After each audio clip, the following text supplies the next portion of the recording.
tatkala kita mengutamakan Allah,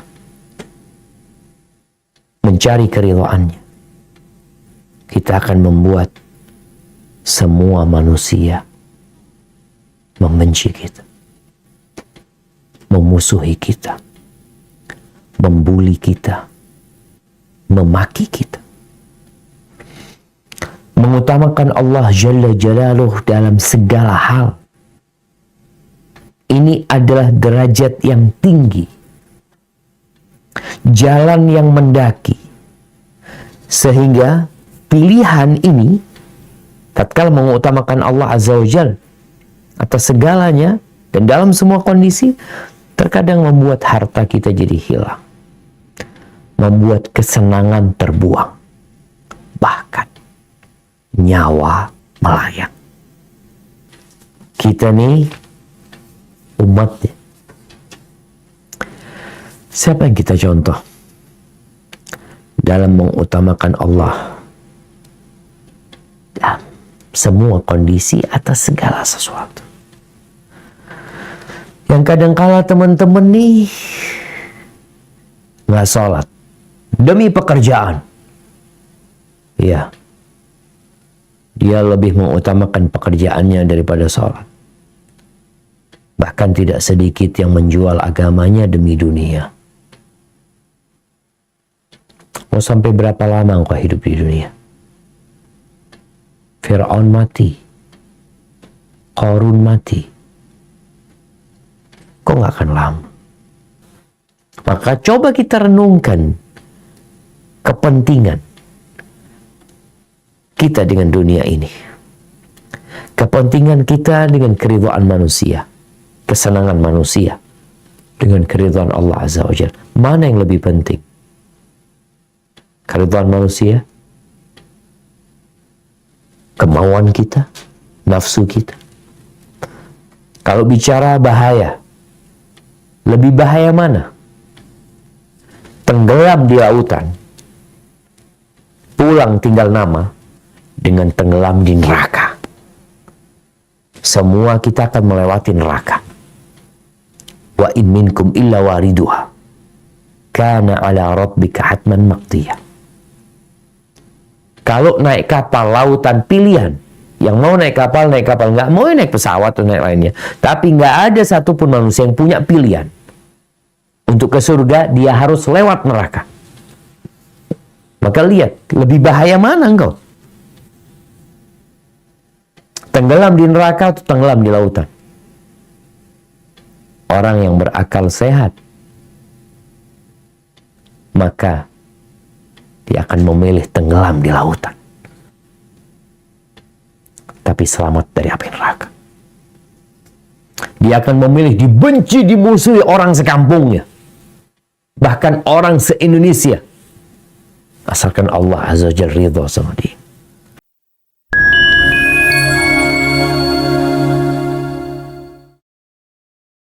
Alhamdulillahi Rabbil Alamin. Segala puji bagi Allah, Tuhan semesta alam. Dialah yang menciptakan, dialah yang memberikan rezeki, menyediakan segala fasilitas untuk makhluknya, dan dialah tempat kita kembali.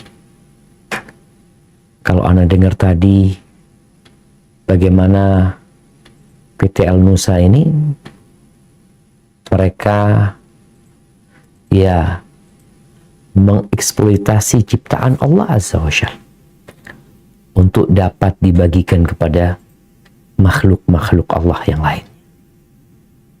Kita ini tidak membuat, tapi kita hanya memanfaatkan dari ciptaan Allah yang ada untuk kepentingan perjalanan hidup kita. Maka bagi Allah segala puja dan puji. Kalau tidak ada gas, tidak ada minyak, mungkin nggak ada El Nusa. Mungkin dia akan mengerjakan yang lainnya. Kalau nggak ada ikan di lautan, nggak akan ada nelayan yang berangkat ke sana. Di mana ada aktivitas manusia mencari rezeki, ketahuilah bahwa di situ ada ciptaan Allah yang sedang dieksploitasi untuk manfaat umat manusia. Allahumma salli wa sallim ala sayyidina wa maulana Muhammadin wa ala alihi wa ashabihi ajma'in. Amma ba'd. Ahibati fillah, dalam perjalanan hidup ini ada banyak rintangan dan tantangan. Terkadang kita dihadapkan dalam sebuah pilihan yang sulit antara pekerjaan dan keluarga. Kalau tadi disebutkan nama moderator bahwasanya ya sebagian teman-teman itu paling tidak 3 bulan berada di kapal, meninggalkan istrinya, meninggalkan anak-anaknya, meninggalkan orang tuanya, dalam rangka pekerjaan, dalam rangka mencari maisha. Dia harus menentukan pilihan, tapi sepertinya kebanyakan memilih pekerjaannya, karena sejatinya pekerjaan itu untuk kepentingan keluarga. Sebagian dihadapkan kepada pilihan antara istri dan orang tua, yang terkadang istri ya tidak sabar menghadapi mertuanya, dan sebagai orang tua sendiri sering bertikai dengan istri. Dan ada kondisi-kondisi orang tua kita meminta kita untuk menceraikan istri kita. Kalau memang istri kita tidak kita cintai, maka dengan mudah kita akan menceraikan. Tapi kalau ternyata dialah istri yang baik, hanya ada kesalahpahaman, atau memang ada kenyemburuan dari seorang ibu kepada menantunya, apa yang harus dilakukan seorang anak? Terkadang kita dihadapkan pilihan antara diri kita sendiri dan orang lain. Mampukah kita untuk mengutamakan orang lain daripada diri kita sendiri? Sebagaimana Allah sebutkan Jalla Jalaluh dalam Al-Quranul Karim tentang orang-orang Ansar, yang Allah sebutkan tentang mereka, wa yu'thiruna ala anfusihim walau kana bihim khasasah, dan mereka lebih mengutamakan yang lainnya atas diri mereka sendiri walaupun dia butuh. Terkadang pilihan itu adalah pilihan antara agama dan dunia ini, antara Allah yang menciptakan kita dengan nafsu dan kesenangan dunia. Bagaimana sikap kita dalam menghadapi pilihan-pilihan yang tadi disebutkan? Sikap manusia berbeda-beda. Ada ya yang dia meninggalkan pekerjaannya demi agar dapat berbakti kepada orang tuanya. Nggak apa-apa sudah, anak di PHK karena umpamanya sama kantor ditugaskan di luar kota yang jauh, sedangkan orang tuanya perlu dengan keberadaan dia tinggalkan pekerjaan itu. Terus gimana nanti? Terserah Allah. Yang penting anak berbakti sama orang tua. Ada yang seperti itu. Tapi ada yang berbeda, bahkan meninggalkan orang tuanya demi pekerjaan atau demi istri. Suatu hari datang seorang kepada Abu Darda. Ini cerita Abu Abdurrahman As-Sulami. Dia katakan ada seorang di antara kita tuh yang ibunya maksa dia supaya dia nikah. Ini anak kepingin berbakti ya, mungkin dia nikah, ntarlah nikah, yang penting aku bisa menyenangkan ibu anak. Tapi ibunya karena cinta sama anaknya, dia ingin, nah engkau nikahlah. Sampai akhirnya dia menikah. Ketika sudah menikah, ibunya nyuruh dia menceraikan istrinya. Ini gimana sih ibu? Kemarin nyuruh aku nikah. Setelah aku punya istri, aku disuruh menceraikan dia. Karena mau tidak mau seorang anak ketika menikah, ada perubahan. Perubahan sikap kepada orang tuanya. Dari sisi mungkin dia punya tanggung jawab yang baru. Ya seperti teman-teman lah yang tadi bekerja. Ketika dia bekerja di kota yang di situ dia tinggal bersama orang tuanya, tahu-tahu dipindah keluar kota. Tentu ada perubahan bagaimana dia berbakti kepada orang tuanya. Tapi dia tetap berbakti. Bingung pemuda ini. Akhirnya dia datang menjumpai sahabat Nabi Abu Darda di Syam. Subhanallah, kayaknya perjalanan jauh yang dia tempuh untuk mendapatkan jawaban mana yang harus dia pilih, ibunya atau istri. Dia cerita, inna ummi lam tazal bi hatta tazawwajtu. Ibuku terus maksa aku agar aku menikah sehingga aku menikah. Sekarang dia nyuruh aku menceraikan istri. Apa kata Abu Darda radhiyallahu anhu? Ma ana billadhi amuruka an tufariqa wa ma ana billadhi amuruka an tumsika. Aku nggak nyuruh engkau menceraikan istrimu, tapi aku juga nggak nyuruh engkau untuk menahan istrimu. Artinya pilihan ada pada dirimu. Mana yang lebih maslahat, mana yang seharusnya lebih diutamakan. Sami'tu Rasulullah sallallahu alaihi wasallam yaqul, aku mendengar Nabi alaihi salatu wasallam bersabda, al-walidu awsatu abwabil jannah. Orang tua itu adalah pintu surga yang paling indah. Fa'adi dzalikal bab aw ihfadh. Engkau sia-siakan itu pintu atau engkau jaga itu pintu. Artinya lihat kondisimu.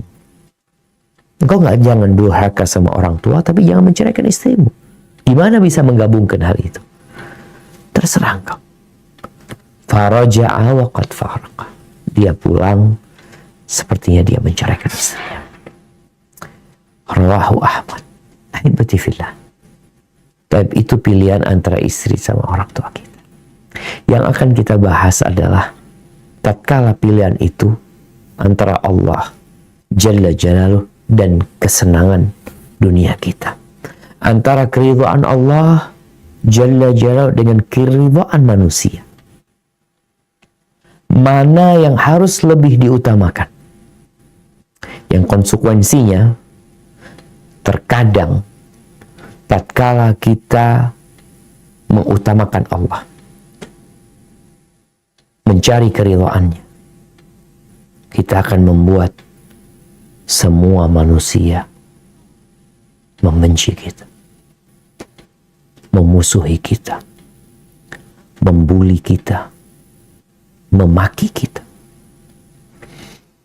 Mengutamakan Allah Jalla Jalaluh dalam segala hal,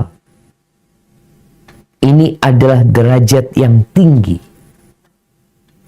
jalan yang mendaki, sehingga pilihan ini tatkala mengutamakan Allah Azza wa Jal atas segalanya dan dalam semua kondisi, terkadang membuat harta kita jadi hilang, membuat kesenangan terbuang, bahkan nyawa melayang. Ini adalah kedudukan para nabi. Kalau kita membaca perjalanan hidup para utusan Allah, kita akan melihat bagaimana Rasul-Rasul itu lebih mengutamakan Allah daripada hidup dia, daripada kesenangan dia. Apalagi ulul azmi minar rusul. Kalau kita membaca bagaimana Nabi Nuh alaihissalam, bagaimana Nabi Nuh, bayangin ya, 950 tahun berdakwah demi Allah. Apa yang beliau dapatkan dari kaumnya? Allah sebutkan wa ma amana ma'ahu illa qalil. 950 tahun tidak beriman kepada beliau kecuali sedikit. Ibnu Abbas menyebutkan hanya 80 orang yang beriman. Tapi beliau mencari keridhaan Allah, bukan mencari keridhaan manusia. Bagaimana Nabi Ibrahim alaihissalam, dia dihadapkan ke sebuah pilihan antara orang tuanya atau Allah, antara kaumnya, kerabatnya, atau keridhaan Allah Azza wa Jalla. Tapi beliau memilih keridhaan Allah. Beliau hancurkan berhala-berhala itu. Kemudian beliau hendak dibakar sama kaum. Beliau tetap memilih keridhaan Allah. Kaumnya membuat api yang begitu besarnya, sehingga mereka pun tidak dapat mendekat kepada api tersebut. Akhirnya mereka perlu alat pelontar untuk melontarkan Nabi Ibrahim. Dan Nabi Ibrahim pun dilontarkan.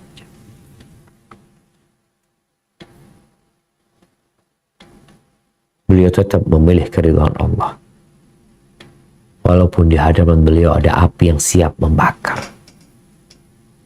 Tapi karena beliau memilih Allah, beliau mengatakan hasbunallah wa ni'mal wakil. Cukup Allah sebaik-baiknya pelindung.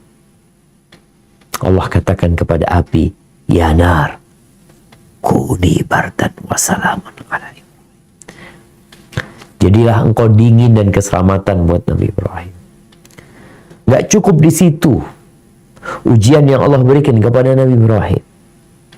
Ketika beliau punya anak yang ditunggu bertahun-tahun, beliau baru punya anak sekitar umur 86 tahun. Nggak boleh beliau bersama anaknya. Allah perintahkan agar beliau meletakkan Ismail bersama ibundanya di Mekah. Beliau ada di Syam, taruh di Mekah. Beliau lakukan itu. Selesai? Nggak. Allah akan menguji apakah Ibrahim lebih menyenangi putranya daripada Allah Jalla Jalaluh. Allah perintahkan Nabi Ibrahim untuk menyembelih putranya. Nah, Nabi Ibrahim datang ke Mekah. Beliau di Syam, datang ke Mekah. Sampai Mekah, beliau mengatakan kepada putranya, ya bunayya inni ara fil manami anni adbahu fandur madza tara. Wahai ananda, aku melihat dalam mimpiku bahwa aku menyembelihmu. Bagaimana pendapat? Apa kata anaknya? Ya abati, if'al ma tu'mar. Kita lihat bagaimana berbaktinya Nabi Ibrahim kepada ayahnya yang kafir. Dan bagaimana kebaktian Nabi Ismail kepada ayahnya, Khalilur Rahman. Dia mengatakan, wahai ayahanda, if'al ma tu'mar. Laksanakan perintah yang telah engkau dapatkan. Satajiduni insyaallah sabiran. Satajiduni insyaallah minas sabirin. Insyaallah engkau akan mendapati aku termasuk orang-orang yang sabar. Dan disembelih. Tapi Allah ganti di sinilah jemaah. Ketika engkau mengutamakan Allah, engkau akan mendapatkan keridhaan Allah. Bagaimana Nabi Musa? Bagaimana Nabi Isa? Dan bagaimana yang paling mulia di antara semua ulul azmi minar rusul, baginda Nabi kita Muhammad alaihi salatu wassalam. Beliau harus menghadapi semuanya. Beliau mewakafkan dirinya untuk mengajak umat manusia kepada Allah Azza wa Jalla, apapun resikonya. Dimusuhin oleh kerabat-kerabat dekat, orang-orang jauh, dalam rangka mencari keridhaan Allah. Beliau sabar, dicaci, dimaki, dibuli, dikatakan sahir, penyihir, dikatakan dukun, dikatakan apa saja jemaah. Beliau bersabar menghadapi segala sesuatu. Katakan orang gila. Beliau cari keridhaan Allah Azza wa Jalla. Sehingga perjuangan beliau memberikan hasil yang indah dia menjadi manusia yang paling diridhai Allah Azza wa Jalla. Kita nih umatnya. Siapa yang kita contoh dalam mengutamakan Allah dalam semua kondisi atas segala sesuatu? Yang kadangkala teman-teman nih nggak sholat demi pekerjaan. Ya, dia lebih mengutamakan pekerjaannya daripada sholat. Bahkan tidak sedikit yang menjual agamanya demi dunia. Mau sampai berapa lama engkau hidup di dunia? Fir'aun mati, Qarun mati. Kok nggak akan lama? Nabi kita Muhammad alaihi salatu wassalam, ketika beliau berdakwah dan terus berdakwah, walaupun menghadapi berbagai tantangan, dilemparin batu sampai berdarah-darah, beliau diboikot oleh kaumnya, sampai para sahabat makan daun-daunan. Beliau diusir dari kota Mekah, meninggalkan kota kelahirannya. Hijrah, bukan untuk memperbaiki taraf ekonomi, tapi untuk mencari keridhaan Allah Azza wa Jalla. Lebih mengutamakan Allah daripada bangsa dan negerinya. Dan itu dilakukan sama Nabi SAW dan para sahabatnya. Ketika Hamzah masuk Islam dan mulai nampak umat Islam ya punya jalu gitu ya. Mulai mereka bisa bernafas sedikit yang sebelumnya selalu disiksa. Orang-orang musyrikin berpikir, bagaimana cara menghadapi Muhammad? Akhirnya Utbah bin Rabi'ah menawarkan kepada mereka, gimana kalau aku datang ke Muhammad? Aku menawarkan kepada dia beberapa pilihan. Mana yang dia terima, ya kita berikan. Asalkan dia berhenti berdakwah. Datanglah Utbah. Lalu dia berkata kepada Nabi SAW, "Ya ibna akhi." Masya Allah. Utbah dengan bahasa yang sopan mengatakan, "Wahai anak saudaraku, innaka minna haitsu qad alimta minas sittati fil ashira wal makani fil nasab." Engkau tahu bagaimana kedudukan secara sosial, secara nasab. Engkau orang yang mulia di antara kita. Wa innaka qad ataita qaumak bi amrin azim. Engkau telah datang dengan perkara yang berat. Farraqta bihi jama'atahum. Engkau membuat perpecahan. Nih, orang-orang tuh yang menentang dakwah Islam, di antara tuduhan mereka kepada orang yang menyeru kepada agama yang benar ini pemecah belah. Dan itu dikatakan oleh Utbah kepada Nabi SAW. Engkau memecah belah di antara kaummu. Wasaffahta bihi ahlamahum. Engkau anggap mereka orang-orang bodoh semua, cuma engkau aja yang pintar. Seakan-akan itu yang dikatakan Utbah. Wa'ibta bihi alihatahum wa dinahum. Engkau cela agama mereka, Tuhan-Tuhan mereka. Wa kafarta bihi man madha min abad. Engkau anggap kafir. Nenek moyang yang menyembah berhala itu engkau anggap kafir semuanya. Fasma' minni. Engkau dengarkan dari aku. A'rid alaika umuran. Aku akan tawarkan kepadamu beberapa pilihan. Engkau lihat. Mungkin sebagian yang kau mau. Qala, apa kata Nabi SAW? Qul ya Abul Walid. Silahkan wahai Abul Walid. Silahkan engkau sebutkan tawaran. Maka Utbah mulai memberikan penawaran. Kalau mungkin kita ditawarin, sebagian kita mungkin sudah murtad dengan tawaran ini. Sebagian kita akan berhenti sholat. Oh, nggak ditawarin ini udah nggak sholat.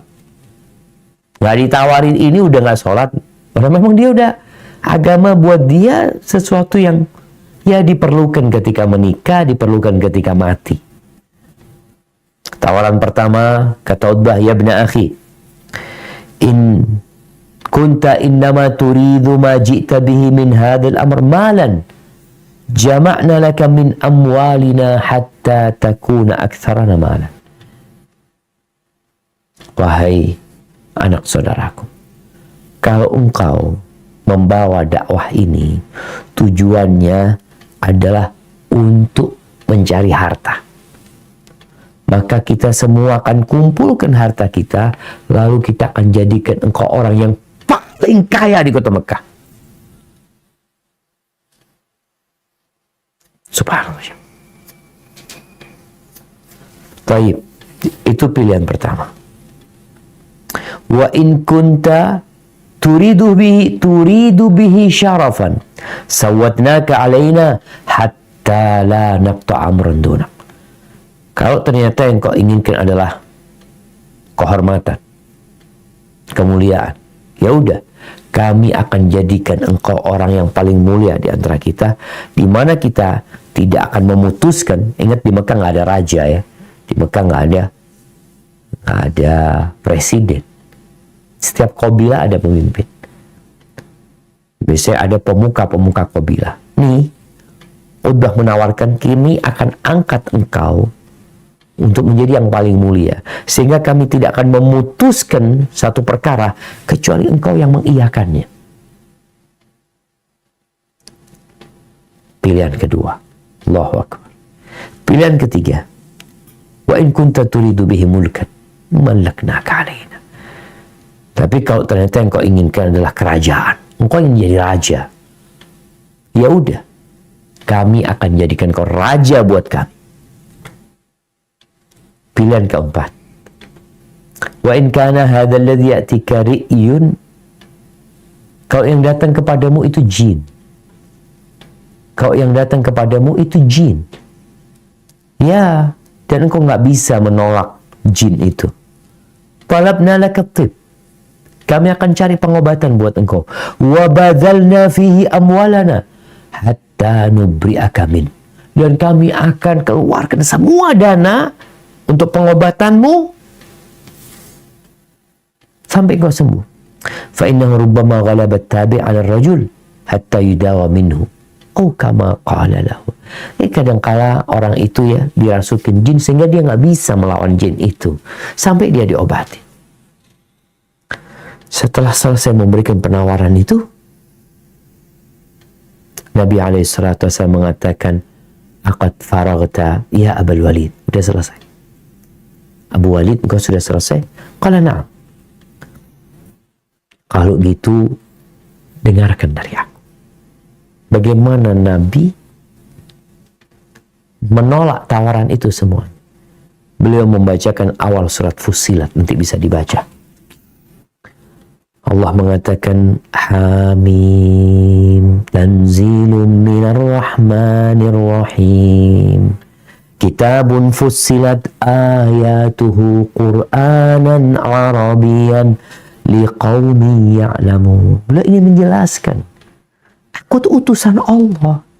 Aku nggak cari harta, aku nggak cari kehormatan, aku nggak cari kerajaan. Basyiran wa nadhiran. Aku hanya menjadi utusan Allah yang memberikan kabar gembira, memberikan peringatan. Fa'aradu aktsaruhum fahum la yasma'un. Tapi kebanyakan mereka nggak mau dengerin. Setelah Nabi membacakan ayat itu, Nabi mengatakan kepada Utbah. Utbah itu dengerin dari awal sampai akhir. Lalu Nabi mengatakan, qad sami'ta ya Abul Walid. Engkau sudah dengar wahai Abul Walid.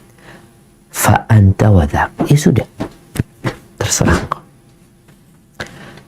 Ahibati fillah.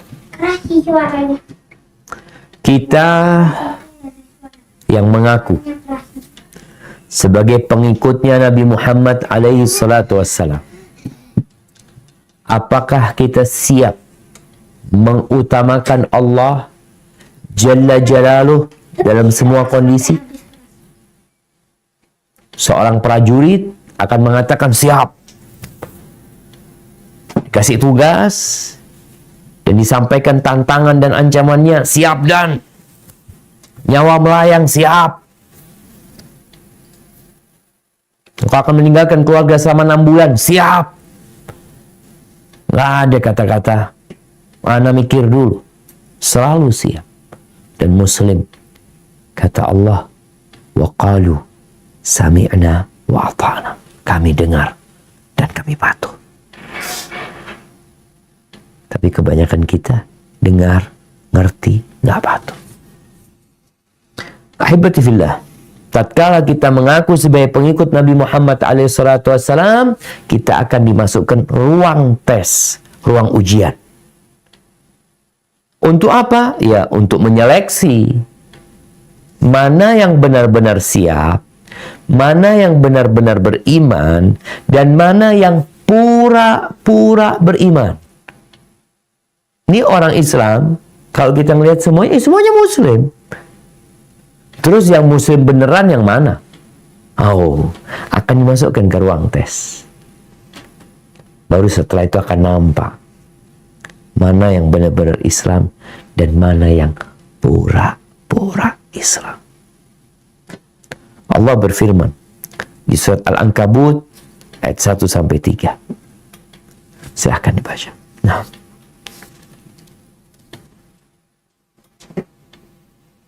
A'udzu billahi minasy syaithanir rajim. Bismillahirrahmanirrahim. Alif Lam Mim. Ahasiban nasu ay yutraku ay yaqulu amanna wa hum la yuftanun. Walaqad fatanna alladhina min qablihim falaya'lamanna Allahu alladhina shadaqu wa laya'lamanna al-kadhibin. Alif Lam Mim. Apakah manusia itu mengira bahwa mereka dibiarkan saja mengatakan kami telah beriman, sedang mereka tidak diuji lagi? Dan sesungguhnya kami telah menguji orang-orang yang sebelum mereka, maka sesungguhnya Allah mengetahui orang-orang yang benar, dan sesungguhnya Dia mengetahui orang-orang yang dusta. Nah, akan ada ujian. Ujian itu boleh jadi modelnya perintah. Dilakukan nggak? Ujian itu boleh jadi musibah dan petaka. Pandemi. Di PHK. Berkurang penghasilannya. Dia terima nggak tuh ujian? Orang-orang munafikin, bagaimana ketahuan bahwa mereka adalah orang-orang munafik? Salah satunya adalah dengan ujian sholat berjamaah. Kata Nabi SAW, "Athqalu salati alal munafiqin, salatul isya wa salatul fajr." Sholat yang paling berat dikerjakan oleh orang-orang munafik itu sholat isya sama sholat subuh.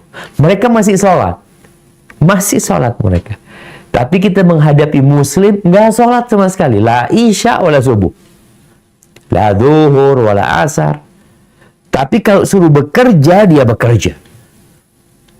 Ini teman-teman, ya, pejuang-pejuang yang ada di kapal. Resiko mereka besar. Di tengah lautan. Meninggalkan keluarga. Coba, mereka memilih mana? Allah Jalla Jalaluh melaksanakan sholat walaupun di atas kapal, atau mereka memilih untuk istirahat, untuk menikmati perjalanan. Ya, subhanallah jemaah, banyak manusia lebih memilih kesenangannya. Ada cerita seorang pemborong atau pimpro proyek di kampus kita. Dia sampaikan, pernah Anda sampaikan kepada tukang-tukang bangunan dan kuli-kuli bangunan, yang nggak sholat nggak boleh kerja. Bayangkan, pilihannya sholat terus lanjut kerja. Tapi yang nggak sholat nggak usah kerja. Mereka milih mana? Mereka milih nggak bekerja. Dia cari kerjaan yang tidak mewajibkan sholat. Ya, kadangkala sebagian orang akalnya entah ditaruh di mana. Secara logika, secara akal yang punya akal sehat, manusia itu kalau dihadapkan kedua kepentingan, maka dia akan memilih yang lebih penting. Yang lebih penting mana gitu loh.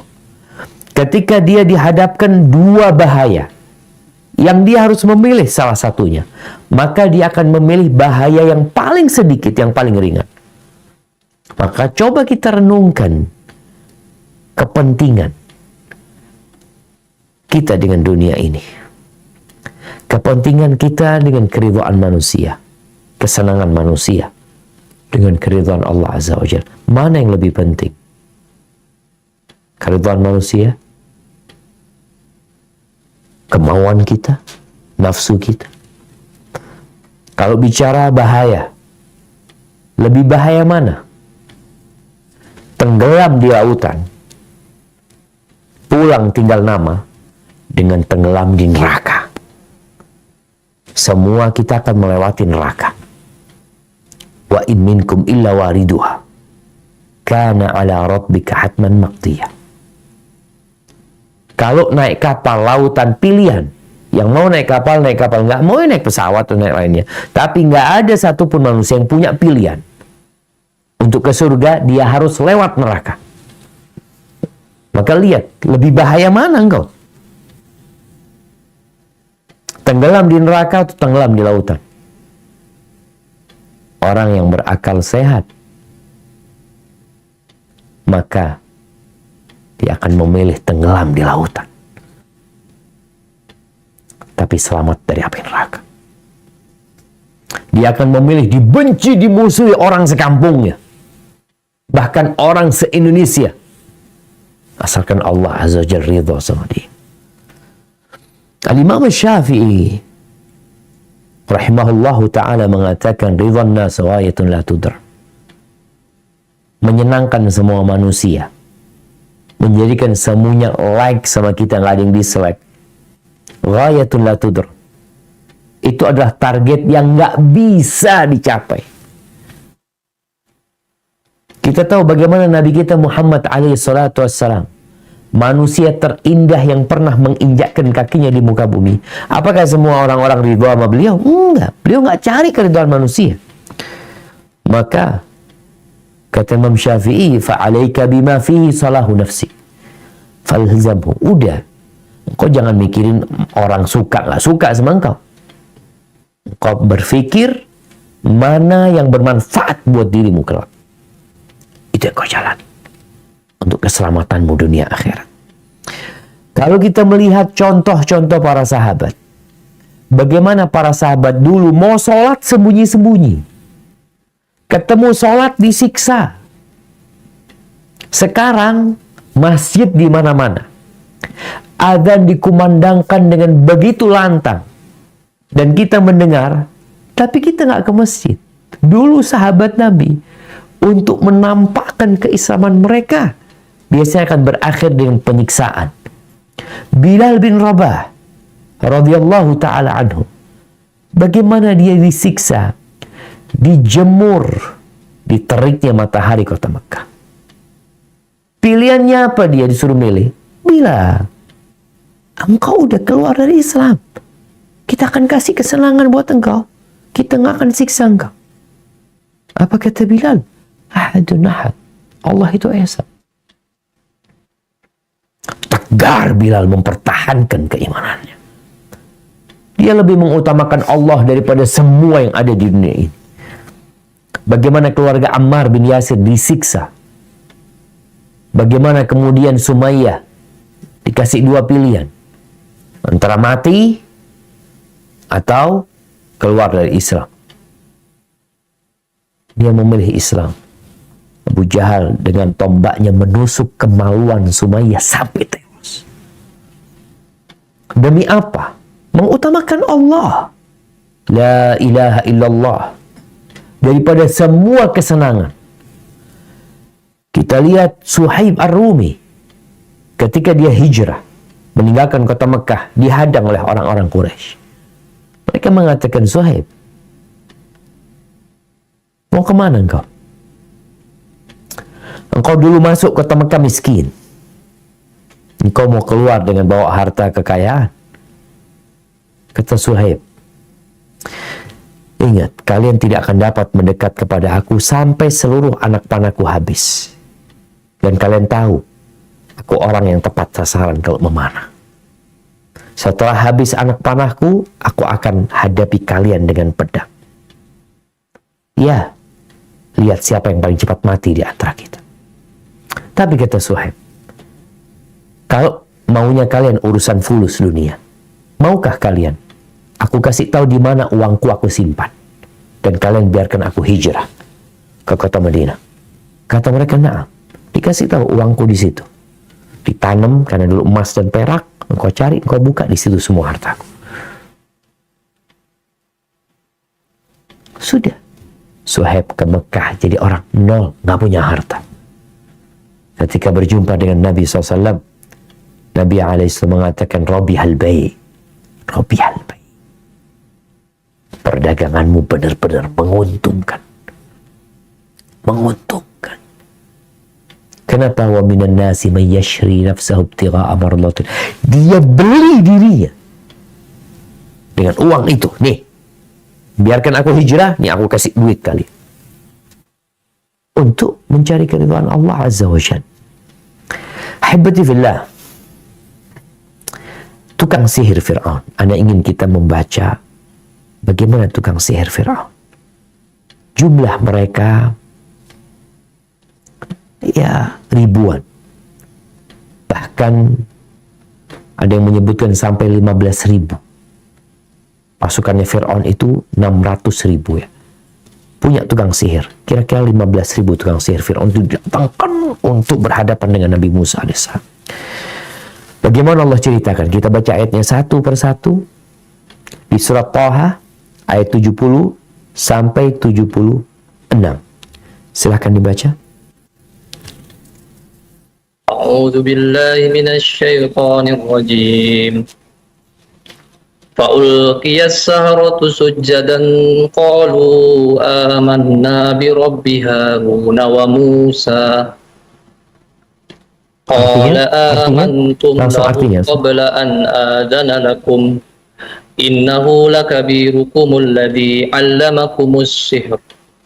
فَلَأُقَطِّعَنَّ أَيْدِيَكُمْ وَأَرْجُلَكُمْ مِنْ خِلَافٍ وَلَأُصَلِّبَنَّكُمْ فِي جُذُوعِ النَّخْلِ وَلَتَعْلَمُنَّ أَيُّنَا أَشَدُّ عَذَابًا وَأَبْقَى. Cukup? Barakallahu fikum. Artinya? Lalu tukang-tukang sihir itu tersungkur dengan bersujud seraya berkata, kami telah percaya kepada Tuhan Harun dan Musa. Berkata Fir'aun, apakah kamu telah beriman kepadanya Musa sebelum aku memberi izin kepadamu sekalian? Sesungguhnya ia adalah pemimpinmu yang mengajarkan sihir kepadamu sekalian. Maka sesungguhnya aku akan memotong tangan dan kaki kamu sekalian dengan bersilang secara bertimbal balik. Dan sesungguhnya aku akan menyalib kamu sekalian pada pangkal pohon kurma. Dan sesungguhnya kamu akan mengetahui siapa di antara kita yang lebih pedih dan lebih kekal siksanya. Allahu Akbar. Kita lihat tukang sihir Fir'aun beriman. Mereka sujud ketika melihat tongkat-tongkat mereka, buhul-buhul mereka dilibas habis, dimakan oleh tongkatnya Nabi Musa menjadi ular beneran. Di hadapan Fir'aun, mereka menunjukkan keimanan mereka. Sujud kepada Allah Azza wa Jalla. Padahal sebelumnya bagaimana mereka meminta kepada Fir'aun agar dikasih fasilitas ini dan itu. Dunia. Dan kita tahu bagaimana bengisnya Fir'aun. Tatkala Fir'aun melihat hal itu, maka dia marah. dan dia memberikan ancaman yang tidak ringan. Dan ancaman itu Fir'aun laksanakan. Apa ancaman Fir'aun? Aku akan potong tangan dan kaki kalian secara silang. Setelah itu aku akan salib kalian di pohon kurma untuk menjadi pelajaran seluruh penduduk Mesir. Musa itu gurunya kalian. Ya Allah, gimana gurunya? Udah akalnya nggak bisa dipakai Fir'aun. Fir'aun ingin menunjukkan kekuatan dia. Kira-kira kita kalau dihadapin ujian seperti itu, apa yang akan kita lakukan? Tadi jemaah, kita nggak diancam aja udah nggak sholat. Udah berhenti sholat nggak diancam. Nggak dikasih iming-iming harta, kita nggak sholat. Ahibati fillah. Apa yang kita cari? Kita lanjutkan cerita tukang sihir Fir'aun. Apa yang dikatakan oleh tukang-tukang sihir Fir'aun ketika mendapatkan ancaman itu? Nah, saya akan melanjutkan. قالوا لن نؤثرك على ما جاءنا من البينات والذي فطرنا فاقض ما أنت قد إنما تقضي هذه الحياة الدنيا. Mereka berkata, kami sekali-kali tidak akan mengutamakan kamu dari bukti-bukti yang nyata atau mukjizat yang telah datang kepada kami dan dari Tuhan yang telah menciptakan kami. Maka putuskanlah apa yang hendak kamu putuskan, sesungguhnya kamu hanya akan dapat memutuskan pada kehidupan di dunia ini saja. Nah, kita lihat mereka mengatakan qalu lan nu'thirak. Kami tidak akan mengutamakanmu. Nggak akan. Kami akan mengutamakan Allah Azza wa Jal. Bukti-buktinya sudah jelas. Oh, engkau hendak memberikan hukuman, memutuskan sebuah vonis. Silahkan, kata mereka. Silahkan. Engkau hanya akan memutuskan urusan dunia ini. Nggak dibunuh Fir'aun, kita pun akan mati. Seakan-akan mereka mengatakan, hidup ini nggak lama di dunia. Kenapa akhirnya kita harus lebih mengutamakan kehidupan dunia yang fana, yang penuh dengan bencana, yang mungkin hari ini kita tertawa, besok kita menangis. Itu kehidupan dunia. Maka tukang sihir Fir'aun benar-benar mengatakan, faqdi. Udah silahkan putuskan. Engkau hanya memutuskan urusan dunia. Dan itu yang kita lihat. Hakim-hakim yang ada di dunia ini, yang mungkin dia menvonis, penguasa-penguasa yang melakukan kezaliman kepada rakyatnya, yang mungkin berhasil menvonis, menghukum orang-orang, hanya dalam kehidupan dunia.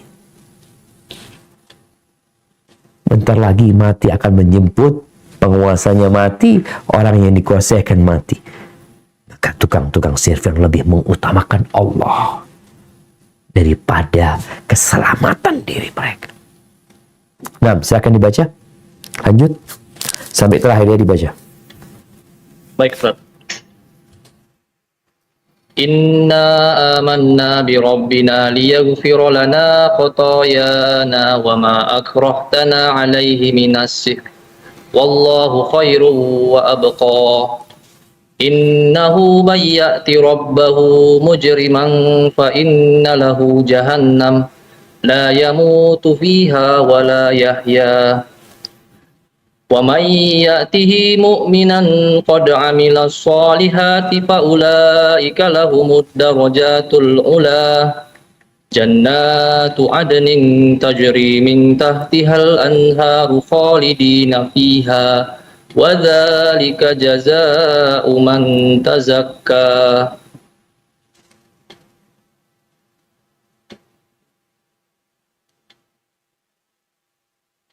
Sesungguhnya kami telah beriman kepada Tuhan kami agar Dia mengampuni kesalahan-kesalahan kami dan sihir yang telah kamu paksakan kepada kami melakukannya, dan Allah lebih baik pahalanya dan lebih kekal azabnya.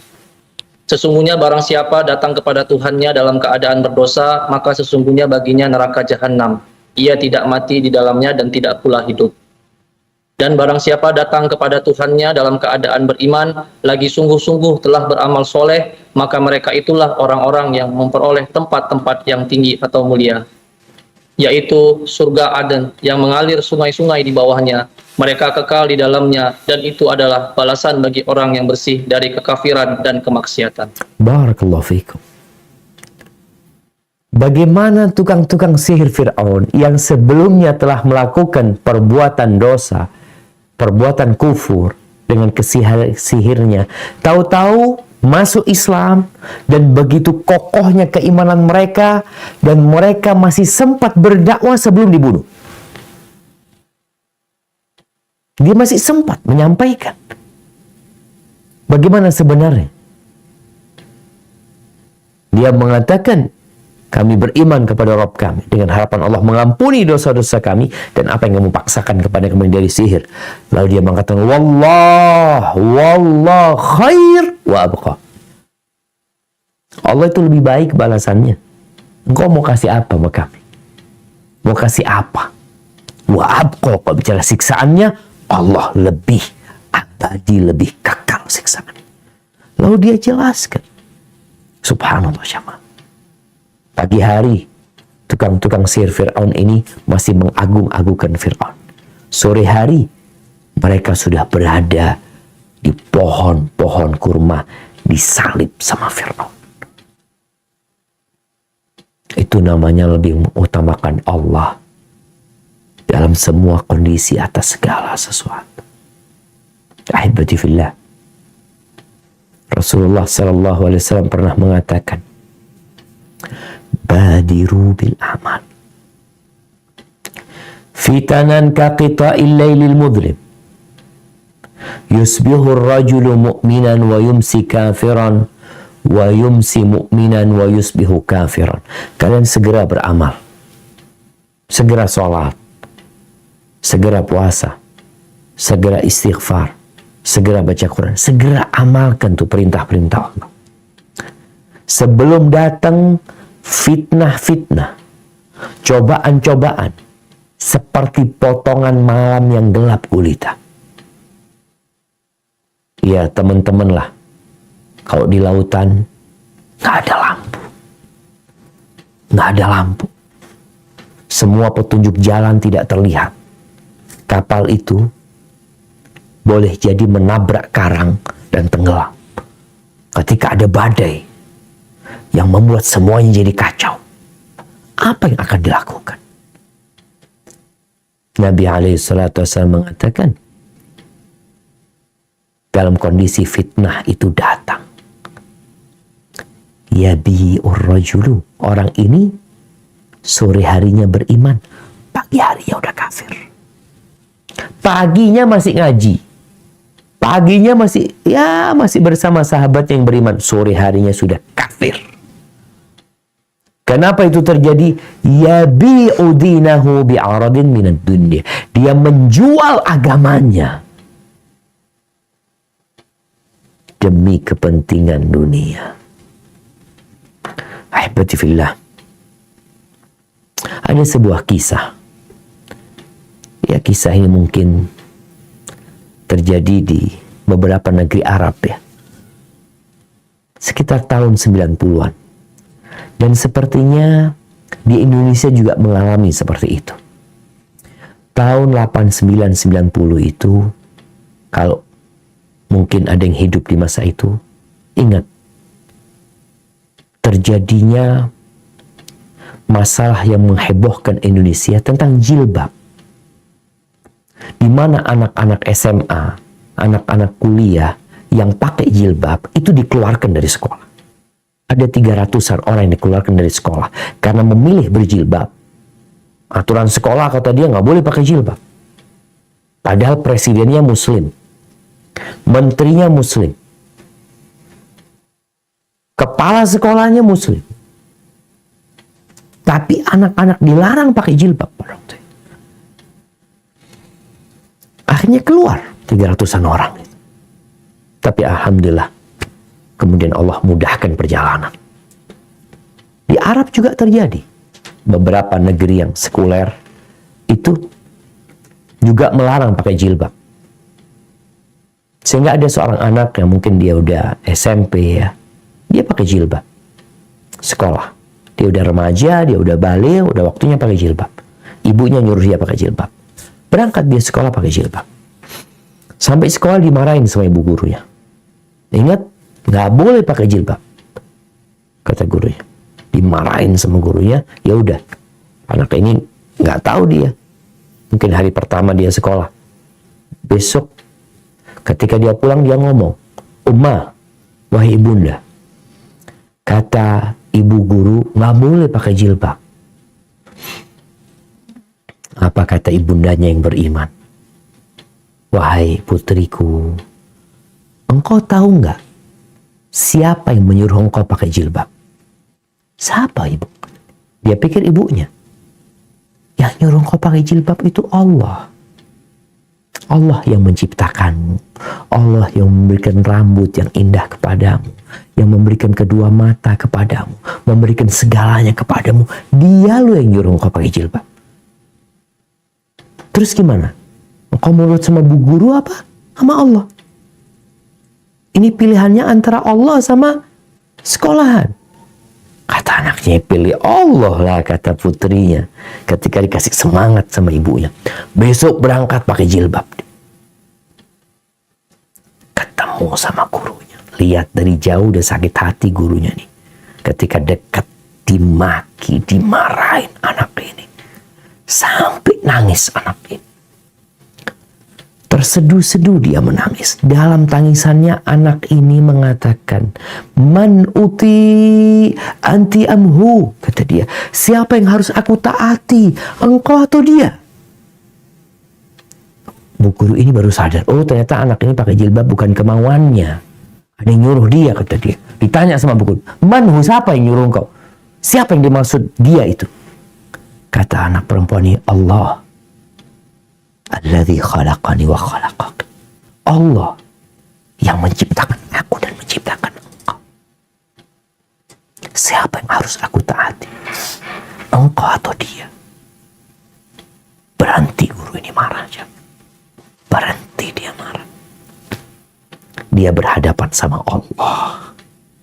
Bukan berhadapan dengan anak ini atau orang tua anak ini. Ini perintah Allah. Oh subhanallah.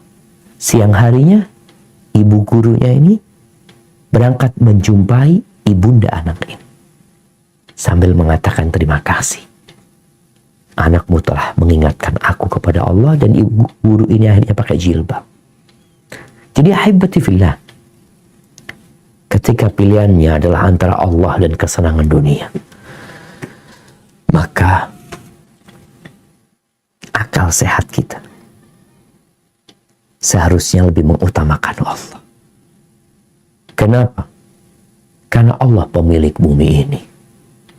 Ketika engkau dihadapin dengan kemauan manajer dan kemauan owner di tempat engkau kerja, ini owner lo yang nyuruh, yang ini manajer yang nyuruh, engkau akan lebih utamakan. Kalau engkau mengutamakan manajer, bisa jadi engkau bersama manajernya akan dipecat. Tapi kalau engkau mengutamakan owner, maka manajer akan dibuat senang. Ahibati fillah, sebagian kita mencari follower. Ya. Mencari subscriber. Walaupun dengan cara membuat Allah murka. Konten-konten yang dibuat kadang-kala nggak bermanfaat. Bahkan dibenci secara syariat. Apa manfaatnya? Kalau engkau memiliki 1 juta subscriber, kalau engkau memiliki 2 juta follower, 20 juta follower, apakah mereka dapat menyelamatkan dirimu dari api neraka? Apakah pujian mereka akan menyebabkan Allah memujimu? Kalau ternyata yang kau lakukan bertentangan dengan perintah Allah Jalla Jalla, nggak ada jamaah. Maka tolonglah kita duduk merenungkan kehidupan ini. Ini teman-teman yang ada di lautan. Dia lihat lautan itu siapa yang menciptakan. Biasanya mereka di malam hari dapat melihat indahnya bintang-bintang. Dia dapat melihat ya garis putih di langit galaksi. Dia lihat, ya Allah, betapa besarnya. Sehingga engkau sadar siapa yang sebenarnya terus engkau utamakan dalam kehidupan ini. Barakallahu fiik. Itu mungkin yang dapat Anda sampaikan. Kurang lebihnya mohon maaf. Anda kembalikan ke moderator. Jazakumullah khair. Jazakallah khair Ustaz Syafiq atas materi kajiannya. Kita langsung masuk ke sesi tanya jawab. Sudah ada beberapa pertanyaan yang masuk di kolom Q&A kami, Ustaz. Assalamualaikum Ustaz, semoga Allah selalu memberi kesehatan dan keselamatan untuk antum sekeluarga. Izin bertanya Ustaz, bagaimana cara agar menanamkan ridho Allah di setiap aspek kehidupan, termasuk di dalam pekerjaan kita sehari-hari Ustaz? Jazakallah khair. Barakallahu fikum. Nah jamaah, ini penting ya. Setelah kita tahu pentingnya ridha Allah, bagaimana kita menanamkan hal itu di diri kita? Maka tentunya dengan memperbaharui keimanan kita. Rasulullah SAW mengatakan, Innal iman la yabla fi jawfi ahadikum kama yabla thawb. Sesungguhnya iman itu dapat menjadi usang di dalam hati kalian seperti usangnya pakaian. Jadi gampang robek ya, kadang-kala pakaian kalau sering dipakai, gampang kusut, disetrika pun kadang-kala tetap kusut dia. Terus caranya gimana? Fasalullah an yujaddida imanakum. Berdoa. Mintalah kepada Allah agar Allah memperbaharui keimanan kalian. Maka kita perlu berdoa senantiasa memohon kepada Allah keimanan. Seperti doa yang diajarkan Nabi SAW. Allahumma habib ilainal iman wa zayyinhu fi qulubina. Ya Allah, cintakan kepada kami iman dan hiasi di hati kami. Jadikan itu indah. Bukan jadi repot, ya sulit. Enggak, jadikan indah.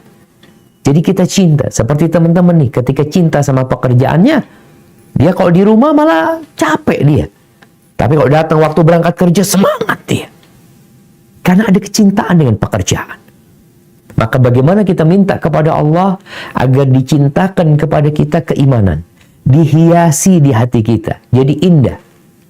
Wa karrih ilainal kufra wal fusuqa wal isyan waj'alna minar rasyidin. Dan bencikan kepada kami, bencikan yang namanya kekafiran, yang namanya kefasikan, yang namanya kemaksiatan, dan jadikan kami orang-orang yang mendapatkan petunjuk.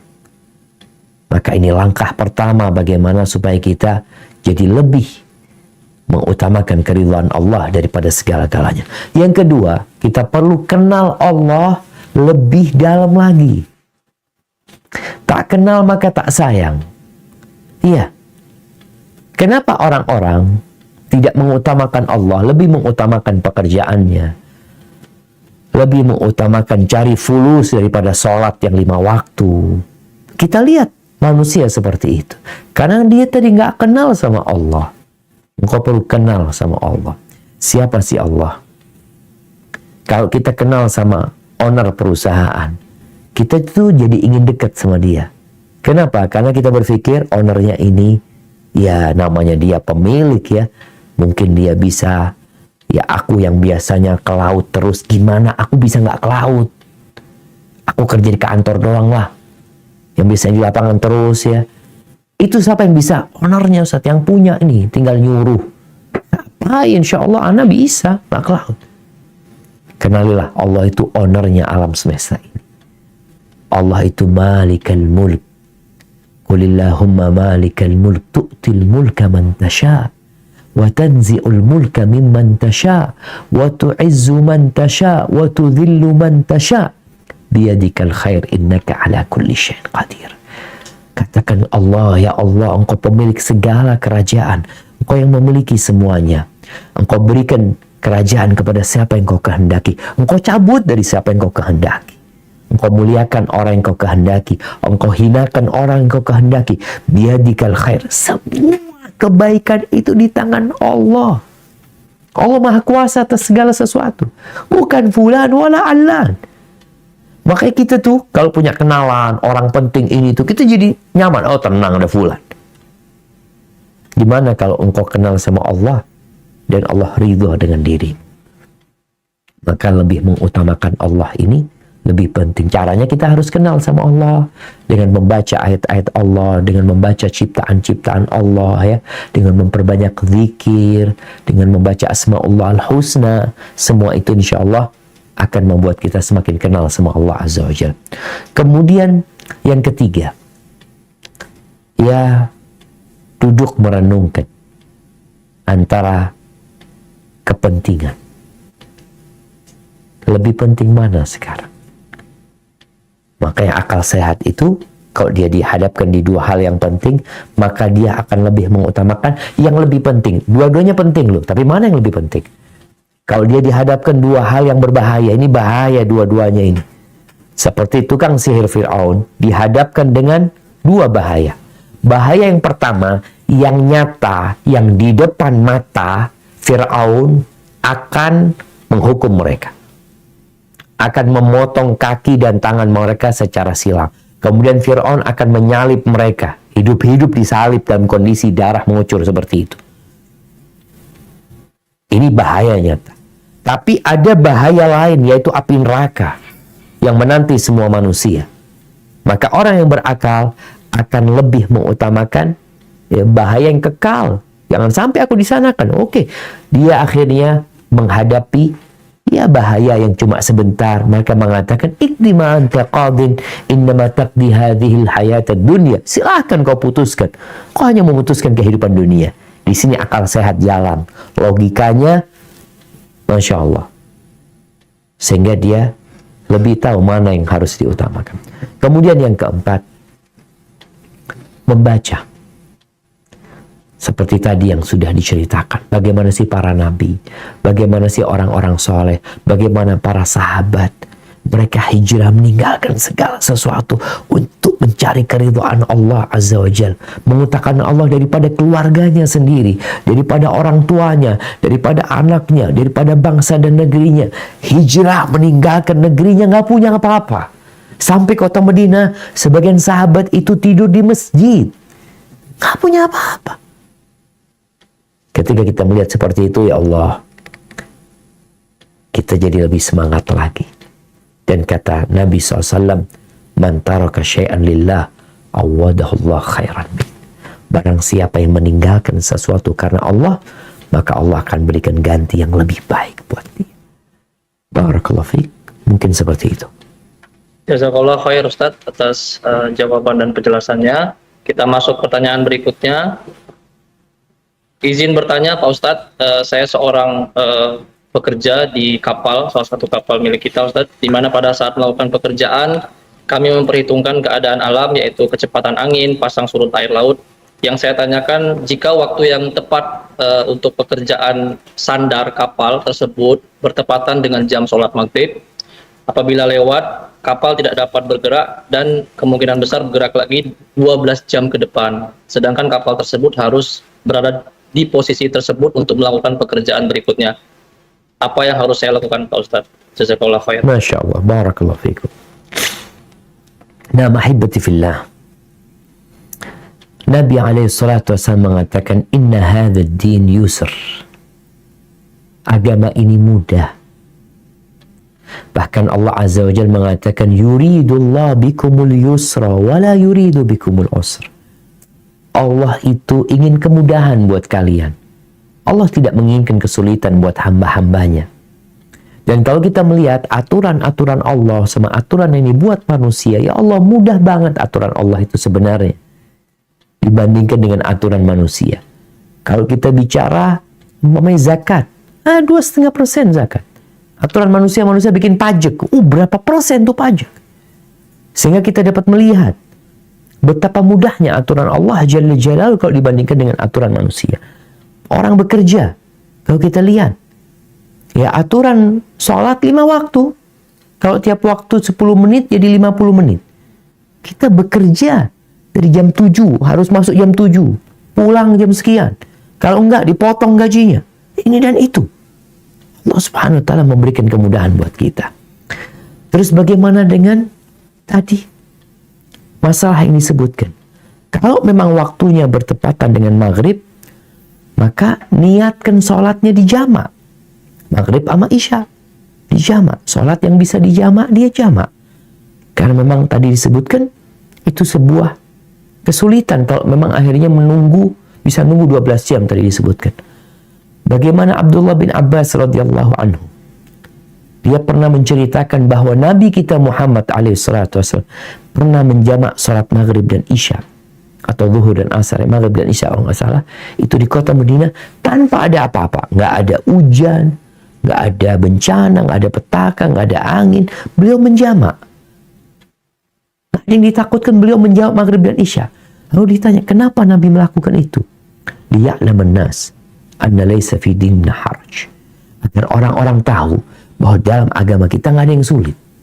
Bukan kita meremehkan, tapi ada keringanan. Segala sesuatu ketika sulit jadi mudah, ketika sempit jadi luas.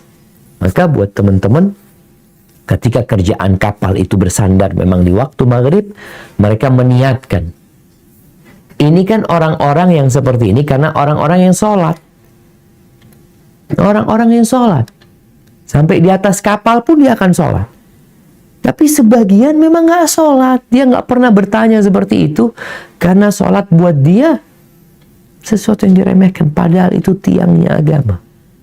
Maka sampaikan kepada semuanya, kalau kapal akan bersandar bertepatan dengan waktu maghrib, kita niat semua sholat jamak maghrib dan isya. Dan usahakan berjamaah nanti sholatnya setelah semua selesai. Di waktu isya umpamanya, walaupun agak malam, Ustaz, kita selesai semua urusan jam 8 ya, isyanya jam 7, bismillah, jam 8 sholat dan usahakan berjamaah. Hadza wallahu a'lam bissawab. Barakallahu fiik Ustaz. Pertanyaan berikutnya, Assalamualaikum Ustaz, izin bertanya, bagaimana jika pergaulan seseorang itu mempengaruhi kita, membuat kita menjauh dari Allah Subhanahu wa Ta'ala? Mohon arahannya, jazakallahu khair Ustaz. Allahu Akbar. Kalau boleh ana tanya, nih teman-teman yang di lapangan kayaknya yang tahu ya, satu kapal itu berapa orang? Nah, kira-kira minimal itu ada 10 sampai 11 orang, bisa sampai 20 sih Ustaz, tergantung jenis kapalnya. Baik, dari 10 orang itu yang nggak sholat berapa orang kadang-kala? Ini yang di lapangan tahu kan, dia di lapangan tahu mana yang di kapal tuh. Nah, di lapangan kebetulan kita live ini Ustadz, jadi nggak join di sini, mereka nggak join di sini. Oke, siap. Tadi kira-kira berapa persen yang nggak sholat?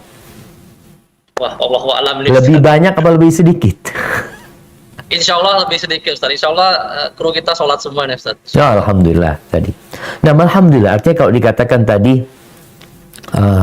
jumlah yang sholat lebih banyak kan berarti insya Allah yang sedikit akan dipengaruhi dengan yang banyak. Tapi kadang-kala yang sedikit ini jadi penyakit. Kita lihat buah mangga. Kadang-kala satu apa ya? Satu tangkai itu ada beberapa buah gitu ya. Kalau ada satu yang busuk, kalau yang busuk ini nggak segera dipotong, yang lainnya jadi busuk. Makanya kenapa di Indonesia itu ada yang namanya penjara. Agar yang busuk ini ya diperbaiki dulu, baru setelah itu dikeluarkan ya, sehingga dia bisa bermasyarakat. Kita tahu LP itu singkatan Lembaga Pemasyarakatan. Ya, seperti tadi, buah yang busuk itu harus dipisahkan, ditaruh di tempat yang lain, semoga masih bisa diperbaiki. Nanti setelah baik ya boleh lagi kumpul sama lain. Bicara kawan-kawan tadi yang mereka sangat sangat mempengaruhi, maka tugas kita adalah memilih kawan, nggak sembarangan berkawan. Bahkan Nabi SAW mengatakan, la tusahib illa mu'minan. Kamu jangan bersahabat kecuali dengan orang yang beriman. Wala ya'kul ta'amaka illa taqi. Dan jangan makan makananmu kecuali orang yang bertakwa. Kenapa? Karena memang dapat berpengaruh kepada kita.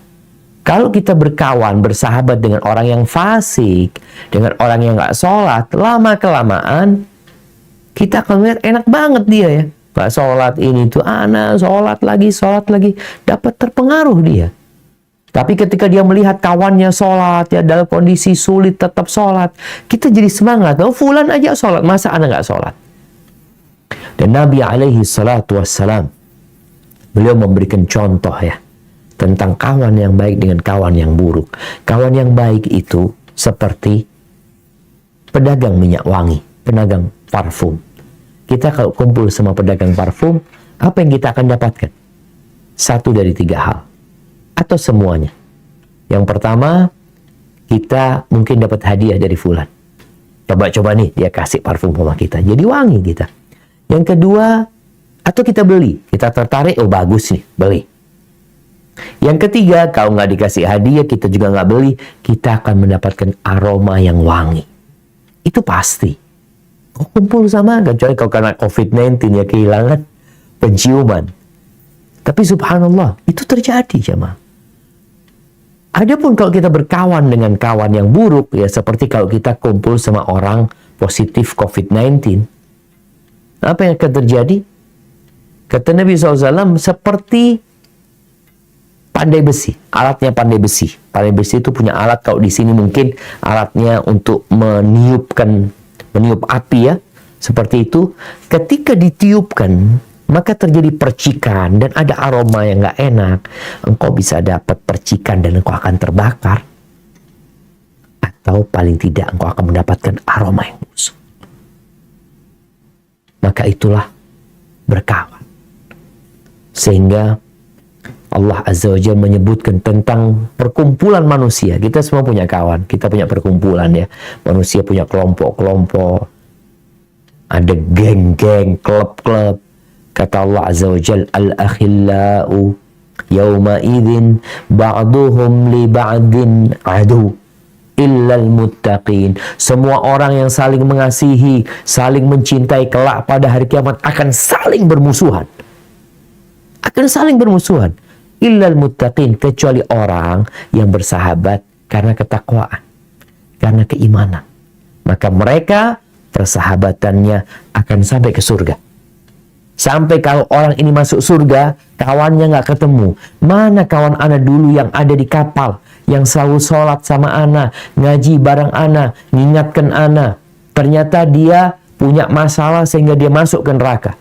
Maka kawan yang di surga akan berkata kepada Allah, ya Allah, kami punya kawan yang dulu sholat sama kami, ya Allah, puasa sama kami. Kok nggak kelihatan di sini, ya Allah, kata dia. Allah memerintahkan kepada mereka, berangkat ke neraka, keluarkan kawan-kawan kalian.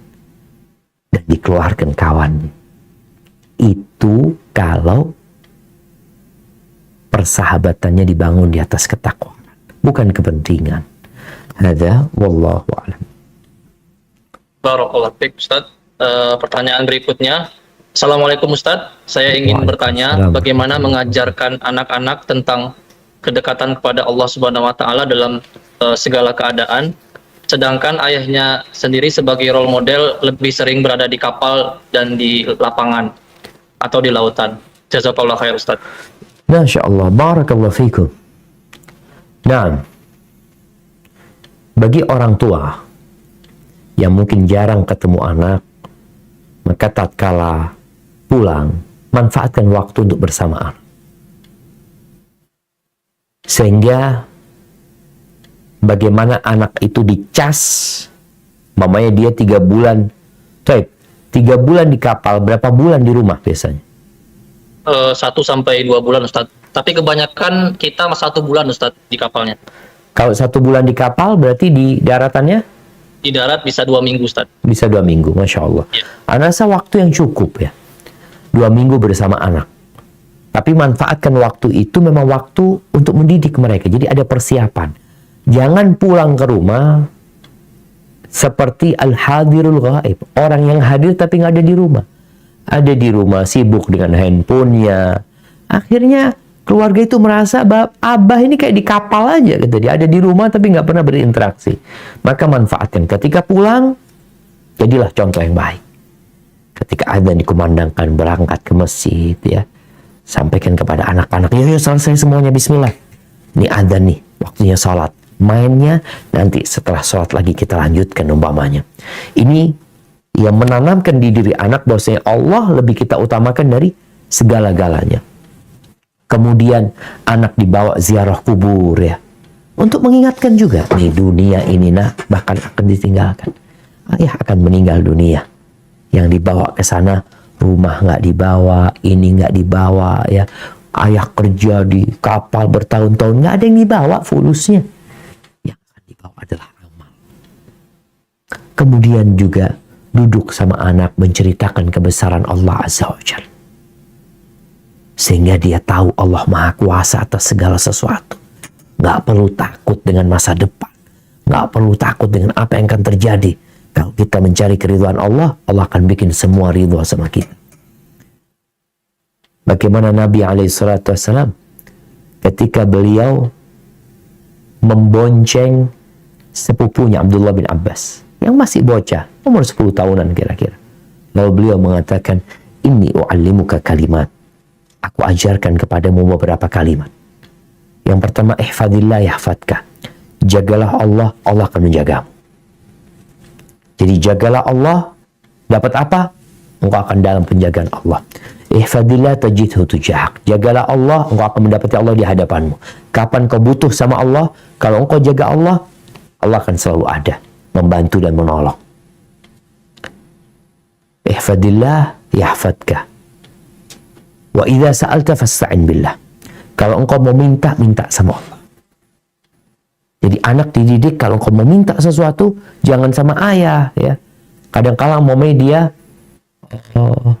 ayah mau minta ini, katakan nah, engkau doa dulu minta sama Allah. Supaya Allah kasih rezeki sama Abah, supaya Abah juga bisa berbagi sama engkau. Mintanya sama Allah. Wa idza sta'anta fasta'in billah. Engkau perlu pertolongan. Anak-anak kalau minta pertolongan manggil siapa? Manggil fulan, fulan. Ajarkan, panggil ya Allah. Ya Allah, panggil Allah. Allah akan menolongmu. Wa'alam. Lalu Nabi mengatakan wa'alam. Ini ajarkan kepada anak kita. Wa'alam annal ummata law ijtama'at. Ketahuilah. Andai kata seluruh umat manusia berkumpul, bersatu padu untuk memberikan manfaat kepadamu, mereka tidak akan dapat memberikan manfaat kepadamu. Nggak bisa. Kecuali Allah yang mengizinkannya.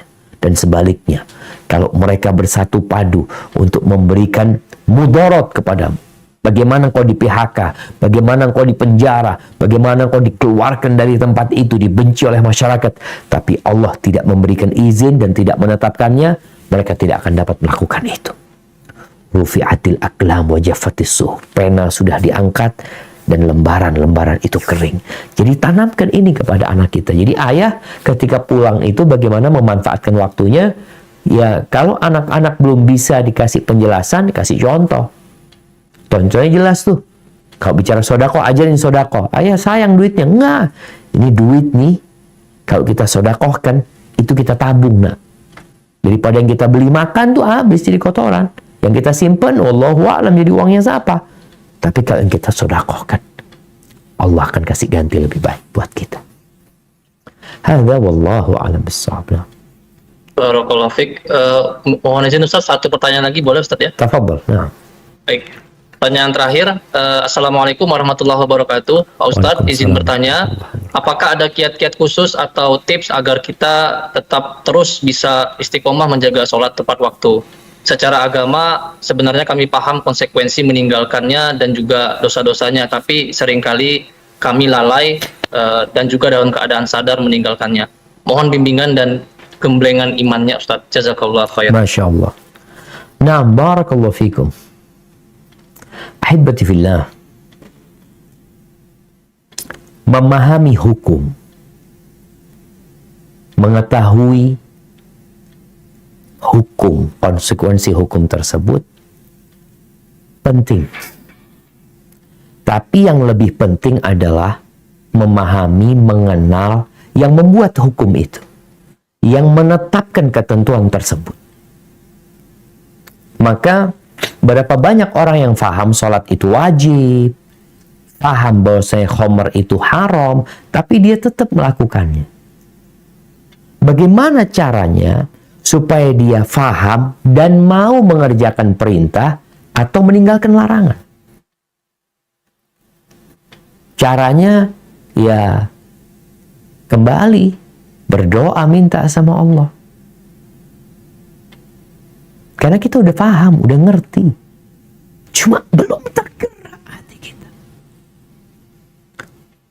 Bagaimana Rasul sallallahu alaihi wasallam pernah mengatakan kepada Shaddad ibn Aus. Beliau mengatakan kepada Shaddad, "Ya Shaddad ibn Aus, wahai Shaddad ibn Aus, idza ra'aitan nas yaknizuna adh-dhahaba wal fiddah." Kalau engkau melihat umat manusia itu sibuk mengumpulkan harta, emas dan perak, fagnis anta haula'il kalimat. Maka kumpulkan nih engkau kalimat-kalimat ini. Amalkan. Apa kalimat itu? Allahumma inni as'aluka tsabata fil amr wal azimata 'ala rusyd. Ya Allah, aku memohon kepadamu ketetapan di dalam urusan ini supaya nggak goyah. Wal azimata 'ala rusyd. Wal azimah, dan mohon kepada Allah agar diberi azimah, diberi semangat, tekad di atas petunjuk. Jadi tahu, faham, kemudian dikasihi semangat. Minta sama Allah Azza wa Jalla. Wa as'aluka mujibati rahmatik wa azaima maghfiratik. Dan aku memohon kepadamu semua hal yang dapat mendatangkan ampunanmu. Semua hal yang dapat menghadirkan rahmatmu. Wa as'aluka syukra nikmatik wa husna ibadatik. Aku minta agar aku bisa mensyukuri nikmatmu. Ini kita kalau tadi dikatakan semua nikmat dari Allah. Kita dikasih kaki, dikasih tangan. Gimana kita dapat ya kerja keras di atas kapal tersebut, tapi sholat yang ringan nggak bisa gitu loh. Ini bentuk syukur kepada Allah. Bantulah aku ya Allah untuk bisa bersyukur kepadamu dan beribadah yang baik kepadamu. Wa as'aluka qalban saliman wa lisanan shadiqan. Aku minta kepadamu hati yang selamat. Selamat dari berbagai penyakit hati. Selamat dari bisikan-bisikan syaitan. Dan minta lisan yang jujur. Wa as'aluka min khairi ma ta'lam. Dan aku memohon segala kebaikan yang kau ketahui. Wa a'udzubika min syarri ma ta'lam. Berlindung dari semua keburukan yang kau ketahui. Wa astaghfiruka lima ta'lam. Dan aku memohon ampun atas apa dosa-dosa yang kau ketahui ya Allah. Innaka anta 'allamul ghuyub. Engkau maha mengetahui dengan yang gaib. Jadi dengan memohon kepada Allah, kita perlu bantuan Allah. Makanya terus berdoa. Apalagi teman-teman yang musafir, yang berada di atas kapal, yang hitungannya safar, perbanyak doa. Doanya musafir itu mustajab.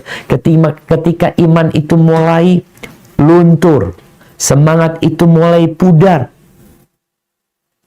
maka segera kita memohon kepada Allah Azza wa Jalla agar dikuatkan keimanan kita. Zikir pagi dan petang tolong dijaga. Karena setan tuh nggak akan bisa menembus benteng zikir. Kadang-kala kita kurang zikirnya. Teman-teman yang di kapal, usahakan senantiasa berzikir. Ya bukan yang di kapal, yang di lapangan, yang di rumah. Ada zikir. Keluar masuk rumah berzikir ya. Naik kendaraan berzikir. Naik kendaraan berzikir. Masuk toilet ada doanya, keluar toilet ada doanya, makan minum berzikir. Jadi semuanya sebagai bentuk usaha supaya kita nggak digodain sama setan. Seperti itu. Kemudian yang ketiga, usahakan membaca juz amma dengan artinya. Surat-surat pendek itu adalah surat-surat yang turun di Mekah sebelum kewajiban sholat, sebelum kewajiban puasa, sebelum kewajiban jilbab. Berkaitan dengan hari akhir, dengan kiamat, dengan kehancuran, dengan Allah Azza wa Jal.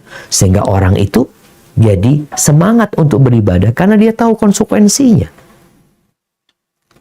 Itu mungkin yang dapat Anda sampaikan. Kurang lebihnya mohon maaf. Semoga kawan-kawan semuanya bisa terus berjuang untuk mencari ma'isyah buat keluarganya. Niatkan bukan untuk pamer, bukan untuk berbangga-banggaan. Ketika bekerja, niatkan untuk memberikan nafkah buat anak-anaknya, buat orang tuanya, atau buat dirinya sendiri. sehingga menjadi fi sabilillah. Dan ketika ada panggilan Allah Azza wa Jal, atau kalau harus memilih antara Allah dan kesenangan dunia, ketahuilah Allah pemilik dunia ini. Hadza, ana kembalikan ke moderator. Jazakumullah khair.